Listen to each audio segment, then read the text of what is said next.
नमस्कार दोस्तों, आइए जानते हैं मध्य प्रदेश की आज की फटाफट बड़ी खबरें। 17 साल बाद पूरी होने को है सलीमनाबाद टनल। महाकौशल से विंध्य और बुंदेलखंड तक नर्मदा का पानी पहुंचाने की करीब 17 साल पुरानी महत्वाकांक्षी परियोजना अब पूरी होने के करीब पहुंच गई है। कटनी जिले के सलीमनाबाद में बन रही 11.95 किलोमीटर लंबी देश की सबसे बड़ी जल सुरंग लगभग तैयार हो चुकी है। मुख्यमंत्री डॉक्टर मोहन यादव शुक्रवार को परियोजना स्थल पहुंचे और नर्मदा घाटी विकास प्राधिकरण के अधिकारियों के साथ निर्माण कार्य का निरीक्षण किया। वहीं कार्यक्रम में किसी प्रकार के विरोध की आशंका को देखते हुए पुलिस ने युवा कांग्रेस जिला अध्यक्ष मोहम्मद इसराइल समेत कई कार्यकर्ताओं को हिरासत में लिया। एमपी में 9 दिन बाद मानसून एक्टिव। मध्य प्रदेश में 9 दिन की सुस्ती के बाद मानसून एक बार फिर सक्रिय हो गया है। शुक्रवार को बालाघाट, उमरिया और डिंडौरी सहित कई जिलों में अच्छी बारिश दर्ज की गई। मौसम विभाग ने बालाघाट और डिंडौरी में भारी बारिश का अलर्ट जारी किया है, जबकि 31 जिलों में गरज चमक के साथ वर्षा होने की संभावना जताई गई है। बंगाल की खाड़ी में सक्रिय लो प्रेशर एरिया, प्रदेश के ऊपर बने 3 साइक्लोनिक सर्कुलेशन और आगामी वेस्टर्न डिस्टर्बेंस के प्रभाव से बारिश का दौर तेज होने के आसार हैं। फिलहाल प्रदेश में सामान्य से 13% कम बारिश हुई है। भौं भौं करने वाले बयान पर एआईएमआईएम का पलटवार। मध्य प्रदेश वक्फ बोर्ड में 2 गैर मुस्लिम सदस्यों की नियुक्ति को लेकर राजनीतिक और सामाजिक विवाद लगातार बढ़ता जा रहा है। एआईएमआईएम के प्रदेश अध्यक्ष मोहसिन अली खान ने वक्फ बोर्ड अध्यक्ष डॉक्टर सनव्वर पटेल के सामाजिक बहिष्कार का आह्वान किया है। उन्होंने मुस्लिम समाज से अपील की कि उन्हें निकाह, वलीमा, जन्मदिन और अन्य सामाजिक कार्यक्रमों में आमंत्रित न किया जाए। साथ ही कांग्रेस विधायक और वक्फ बोर्ड सदस्य से भी नैतिक आधार पर इस्तीफा देने की मांग की। मोहसिन ने कहा कि वक्फ संशोधन अधिनियम मुस्लिम विरोधी कानून है और इसका समर्थन करने वालों का विरोध होना चाहिए। दिल्ली में एमपी को मिले 20,193 करोड़ के निवेश प्रस्ताव। नई दिल्ली में आयोजित भारत टेक्स 2026 और मध्य प्रदेश में निवेश अवसरों पर आयोजित विशेष सत्र के दौरान राज्य को 20,193 करोड़ रुपए के निवेश प्रस्ताव प्राप्त हुए हैं। इन प्रस्तावों से करीब 27,592 लोगों के लिए प्रत्यक्ष और अप्रत्यक्ष रोजगार के अवसर सृजित होने की संभावना जताई जा रही है। मुख्यमंत्री डॉक्टर मोहन यादव ने निवेशकों को संबोधित करते हुए कहा कि मध्य प्रदेश तेजी से देश के प्रमुख निवेश गंतव्यों में शामिल हो रहा है। उन्होंने निवेशकों को नीति, प्रतिभा, सुविधा, सुरक्षा और ऊर्जा समेत 10 गारंटियों का भरोसा दिलाते हुए GIS 2027 में शामिल होने का निमंत्रण दिया। भोजशाला के पास नहीं, मस्जिदों में होगी जुमे की नमाज। धार भोजशाला मामले में सुप्रीम कोर्ट के 14 जुलाई के अंतरिम आदेश के बाद जुमे की नमाज को लेकर असमंजस की स्थिति बनी हुई है। कोर्ट ने मुस्लिम समाज के लिए वैकल्पिक व्यवस्था करने के निर्देश दिए हैं, लेकिन प्रशासन को अभी विस्तृत आदेश प्राप्त नहीं हुआ है। इसी कारण किसी वैकल्पिक स्थान की आधिकारिक घोषणा नहीं की गई है। मुस्लिम पक्ष का कहना है कि बसंत पंचमी पर जहाँ नमाज कराई गई थी वह कब्रिस्तान की भूमि है और वहाँ नमाज पढ़ना उचित नहीं माना जाता। प्रशासन ने आदेश मिलने के बाद आगे की व्यवस्था तय करने की बात कही है। दीवार तोड़कर ज्वेलरी शॉप में 8-10 लाख की चोरी। दमोह जिले के पत्थरिया थाना क्षेत्र में शुक्रवार तड़के एक ज्वेलरी दुकान में सेंधमारी कर लाखों रुपए के आभूषण चोरी कर लिए गए। चोर दुकान की पिछली दीवार में करीब 7 से 8 इंच का छेद बनाकर अंदर घुसा और वारदात को अंजाम दिया। पूरी घटना दुकान में लगे CCTV कैमरों में रिकॉर्ड हो गई है। जानकारी के अनुसार चोर करीब 2 किलो 900 ग्राम चांदी और 2 जोड़ी सोने की झुमकियां लेकर फरार हुआ। पुलिस और फिंगरप्रिंट विशेषज्ञों की टीम मौके पर पहुंचकर जांच कर रही है तथा फुटेज के आधार पर आरोपी की तलाश जारी है। उदयपुर खजुराहो एक्सप्रेस का बदला रूट। रेलवे द्वारा लक्ष्मीबाई मानिकपुर मझगवां रोरा रेलखंड पर दोहरीकरण और नॉन इंटरलॉकिंग कार्य किए जाने के कारण उदयपुर सिटी खजुराहो एक्सप्रेस का मार्ग अस्थायी रूप से बदल दिया गया है। उत्तर पश्चिम रेलवे के मुख्य जनसंपर्क अधिकारी अमित सुदर्शन ने बताया कि train Udaipur city Khajuraho express 27 जुलाई को निर्धारित मार्ग के बजाय वीरांगना लक्ष्मीबाई, टेलवारा और बिरारी स्टेशन होते हुए खजुराहो पहुंचेगी। रेलवे ने यात्रियों से यात्रा शुरू करने से पहले ट्रेन के नए मार्ग और समय की जानकारी अवश्य लेने की अपील की है ताकि उन्हें किसी प्रकार की असुविधा न हो।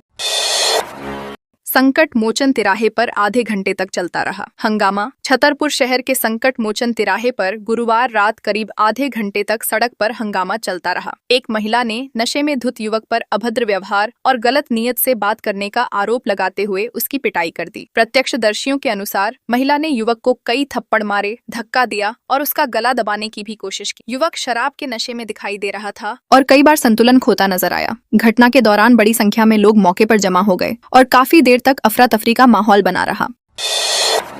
रावतपुरा सरकार के सानिध्य में एक रोटी गाय के नाम पन्ना में गुरु पूर्णिमा महोत्सव के अवसर पर पूज्य श्री रविशंकर दास जी महाराज के सानिध्य में भव्य मोटरसाइकिल रैली निकाली गई। इस दौरान एक रोटी गाय के नाम महाअभियान की भी शुरुआत की गई, जिसका उद्देश्य गौसेवा और गोवंश संरक्षण के प्रति जागरूकता बढ़ाना है। पूर्व मंत्री एवं पन्ना विधायक बृजेंद्र प्रताप सिंह द्वारा आयोजित कार्यक्रम में बड़ी संख्या में श्रद्धालु, युवा और कार्यकर्ता शामिल हुए। रैली सर्किट हाउस से शुरू होकर शहर के विभिन्न प्रमुख मार्गों से गुजरते हुए महेंद्र भवन पहुंची और सनातन संस्कृति का संदेश दिया। मऊगंज में खदानों पर प्रशासन सख्त। मऊगंज जिले में संचालित खदानों में सुरक्षा मानकों की अनदेखी पर प्रशासन ने सख्त रुख अपनाया है। कलेक्टर संजय कुमार जैन ने वर्षा काल को देखते हुए सभी खदान संचालकों को सुरक्षा व्यवस्था मजबूत करने के निर्देश दिए हैं। कलेक्ट्रेट में आयोजित बैठक में उन्होंने श्रमिक सुरक्षा, पर्यावरण संरक्षण और CSR गतिविधियों की समीक्षा की। सभी खदान क्षेत्रों में फेंसिंग, चेतावनी बोर्ड और दुर्घटना रोकने के लिए जरूरी सुरक्षा इंतजाम तत्काल लागू करने के निर्देश दिए गए। लापरवाही मिलने पर संबंधित खदान संचालकों के खिलाफ कड़ी प्रशासनिक कार्रवाई की जाएगी।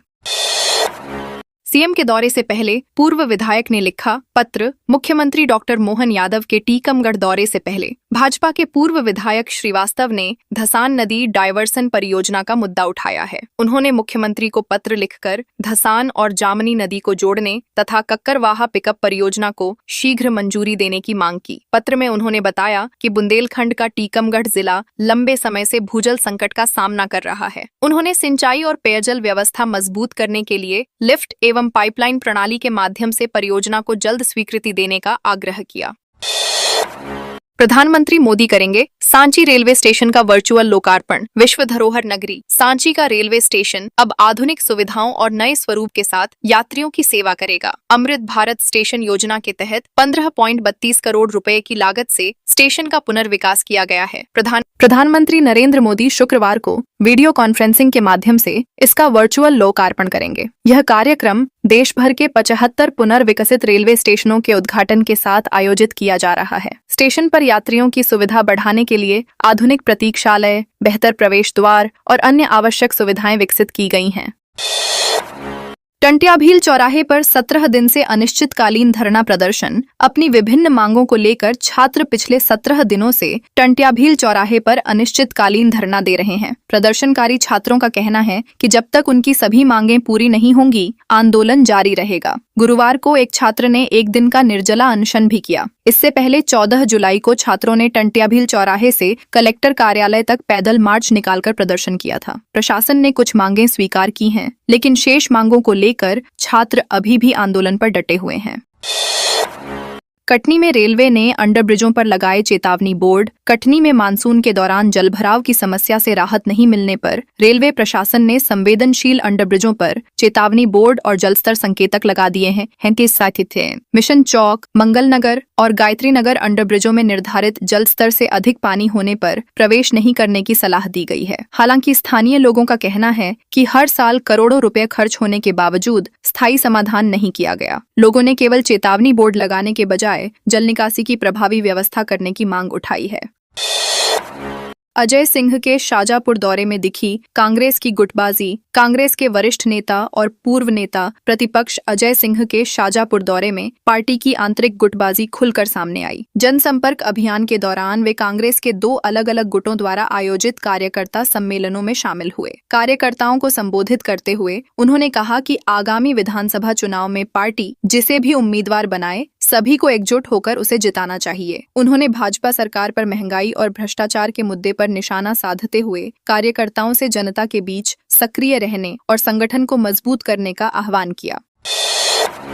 नाबालिग के अपहरण दुष्कर्म मामले में 2 आरोपी गिरफ्तार। सतना जिले के कोलगवां थाना पुलिस ने 16 वर्षीय नाबालिग के अपहरण और दुष्कर्म मामले में 2 आरोपियों को गिरफ्तार कर न्यायालय में पेश किया, जहां से उन्हें जेल भेज दिया गया। पीड़िता के न्यायालय में दर्ज बयान के आधार पर पुलिस ने मामले में दुष्कर्म और पॉक्सो एक्ट की धाराएं जोड़ी। पुलिस के अनुसार किशोरी 7 जुलाई को संदिग्ध परिस्थितियों में लापता हुई। परिजनों की शिकायत पर मामला दर्ज कर जांच शुरू की गई और बाद में किशोरी को बरामद कर आरोपियों को गिरफ्तार किया गया।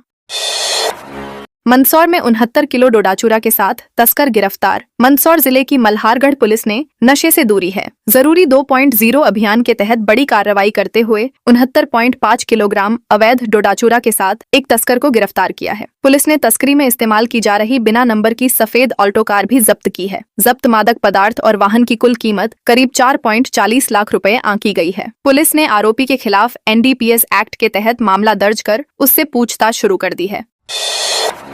उपचुनाव के बीच दतिया में 36 लाख कैश मिला। दतिया विधानसभा उपचुनाव के दौरान सघन वाहन जांच अभियान में पुलिस ने 2 अलग-अलग कार्रवाइयों में कुल 36,19,000 रुपए नकद बरामद किए हैं। गोराघाट चेकिंग पॉइंट पर स्कॉर्पियो से 21.19 लाख रुपए और सेवढ़ा चुंगी क्षेत्र में होंडा अमेज कार से 15 लाख रुपए मिले। दोनों वाहनों में मौजूद लोग नकदी से संबंधित वैध दस्तावेज प्रस्तुत नहीं कर सके। पुलिस ने रकम जब्त कर फ्लाइंग स्क्वाड टीम को जांच सौंपी है और मामले की विस्तृत पड़ताल जारी है।